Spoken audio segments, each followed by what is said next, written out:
নমস্কার বন্ধুরা, রয়্যাল কিচেনে আপনাদের সবাইকে স্বাগতম।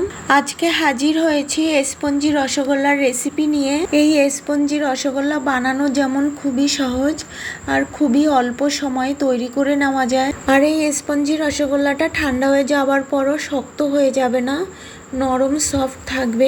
আশা করি রেসিপিটি আপনাদের কাছে খুবই ভালো লাগবে।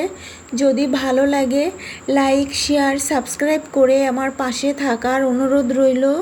আর ভিডিওটি না কেটে শেষ অবধি দেখার অনুরোধ রইল।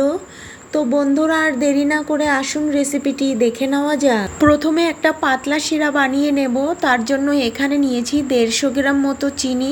এবার এই চিনির বাটি মেপে দেব 3 বাটি জল। এবার গ্যাস বাড়িয়ে দিয়ে চিনি গলিয়ে নিয়ে শিরাটা 2-3 মিনিট মতো জাল করে নেব। 3 মিনিট মতো শিরাটা জাল করে নিয়েছি। এবার এক সাইডে রেখে দেব। এবার মিষ্টিগুলোকে সিদ্ধ করে নেওয়ার জন্য আরেকটি শিরা বানিয়ে নেব। তার জন্য নিয়েছি 1 বাটি চিনি, পরিমাণে 300 গ্রাম মতো আছে। এবার এই চিনির বাটি মেপেই দেব 4 বাটি জল। এবার গ্যাস মিডিয়ামে রেখে চিনি গলিয়ে নিয়ে শিরাটা 4-5 মিনিট মতো জাল করে নেব। আর শিরা জাল হতে হতে ছানা মেখে মিষ্টি শেপ দিয়ে নেব। এখানে 2 কিলো দুধে যতটা ছানা হয় পুরো ছানাটাই নিয়েছি, পরিমাণে 200 গ্রাম মতো আছে। এবার ছানাটা 3-4 মিনিট মতো মেখে নেব। স্পঞ্জ মিষ্টির ক্ষেত্রে ছানা বেশি সময় ধরে মাখার প্রয়োজন পড়ে না, 3-4 মিনিট মতো মেখে নিলেই হয়ে যায়। 3 মিনিট মতো ছানাটা মেখে নিয়েছি। এবার এই ছানার ডো থেকে অল্প ডো নিয়ে মিষ্টির শেপ দিয়ে নেব। মিষ্টির শেপ দিতে আমরা সবাই পারি, তবে স্পঞ্জ মিষ্টির সাইজটা একটু বড় হয়, তাই আমি বড় সাইজের করে মিষ্টির শেপ দিয়ে নিচ্ছি। এই একইভাবে বাকি সব মিষ্টির শেপ দিয়ে নিয়েছি। এখানে 13টা মিষ্টি হয়েছে। মিষ্টিগুলো বানিয়ে রাখা যাবে না, সঙ্গে সঙ্গে শিরার মধ্যে দিয়ে দিতে হবে। আর এদিকেও শিরাটা 5 মিনিট মতো জাল করে নিয়েছি। এবার বানিয়ে রাখা মিষ্টিগুলোকে এক এক করে শিরার মধ্যে দিয়ে দেব। শিরার মধ্যে মিষ্টিগুলোকে দিয়ে 5 মিনিট মতো জাল করে নিয়েছি। এবার ঢাকা দিয়ে আরও 10 মিনিট মতো মিষ্টিগুলোকে জাল করে নেব। তবে ঢাকা দেওয়ার আগে গ্যাস বাড়িয়ে দিতে হবে, এতে করে এর ভেতরে প্রচুর ফেনার সৃষ্টি হবে আর মিষ্টিগুলো খুব ভালোভাবে সিদ্ধ হয়ে যাবে।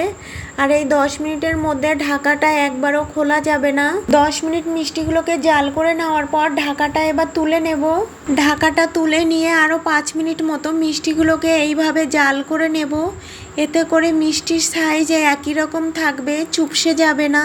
যেহেতু একটা পাতলা শিরা বানিয়ে রেখেছি, তাই মিষ্টিগুলো সিদ্ধ করার সময় কোনো এক্সট্রা জল ব্যবহার করিনি। মিষ্টিগুলো হতে মোট 20 মিনিট মতো সময় লেগেছে।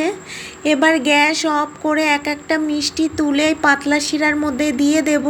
স্পঞ্জি মিষ্টি এই পাতলা শিরার মধ্যে রাখলে মিষ্টিটা নরম ও সফট থাকে, আর ঘন শিরার মধ্যে রাখলে মিষ্টিটা শক্ত হয়ে যায়। মিষ্টি জাল করে নেওয়া যে শিরাটা এর মধ্যে দিয়ে দেব। শিরাটা দিয়ে আলতোভাবে একটু নাড়িয়ে নিয়ে 7-8 ঘন্টা মতো রেখে দেব। স্পঞ্জি মিষ্টির ক্ষেত্রে 7-8 ঘন্টা মতো রেখে দিলে স্পঞ্জি ভাবটা খুব ভালো হয়। 8 ঘন্টা পর ফিরে এসেছি।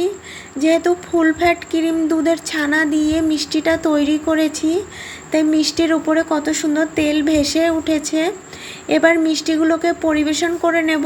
মিষ্টির ভেতরে শিরাটা চেপে বের করে নিয়ে আবার শিরার মধ্যে দিলে আগের মতোই হয়ে যাচ্ছে। এবার একটা মিষ্টি কেটে দেখিয়ে দিচ্ছি। মিষ্টি যেমন স্পঞ্জি তেমন নরম ও সফট হয়েছে, আর মিষ্টির ভেতরটা যেমন রসালো তেমনি কত সুন্দর জালি ভাব হয়েছে। এই স্পঞ্জি মিষ্টি কলকাতার মিষ্টির থেকে কোনো অংশে কম নয়। এইভাবে বাড়িতে বানালে আশা করি আর দোকান থেকে কিনতে হবে না। এইভাবে বাড়িতে বানালে কমেন্ট বক্সে জানাতে একেবারেই ভুলবেন না।